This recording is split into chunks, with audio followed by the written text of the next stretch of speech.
বন্ধুরা, আমি আর যশ ছোটবেলা থেকে একে অপরকে ভালোবাসতাম। একবার যশের বাবার চাকরি অন্য এক শহরে হয়, আর যশ চলে যাওয়ার সময় আমার জন্য রেখে যায় এক ভালোবাসার চিঠি, একটা লাভ ডায়েরি আর একটা কফি মগ। এরপর আমাদের মধ্যে দূরত্ব অনেক বেড়ে যায়। যশ একটা ছবিও রেখে যায় আর নিজে অনেক দূরে চলে যায়। 15 বছর পর হঠাৎ একদিন যশের ফোন আসে। হ্যালো অ্যানি, আমি তোমার ছোটবেলার প্রেমিক যশ বলছি।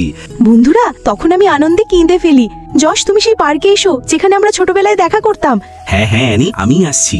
তোমার সঙ্গে দেখা করতে ভীষণ এক্সাইটেড। বন্ধুরা, আমি ভীষণ খুশি ছিলাম। 15 বছর পর আমি আবার আমার যশকে দেখতে পাবো। আরে, এই তো আমার কোম্পানির বস। না না, এটা কি করে সম্ভব? বসই কি তাহলে আমার ছোটবেলার সেই যশ?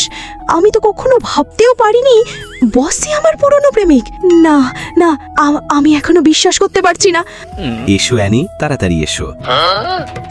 আরে খোদা, এসব কি হচ্ছে? এটা তো সত্যিই আমার যশ। এতদিন আমি কিছুই জানতাম না।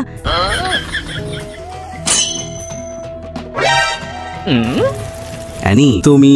আরে যশ, তুমি?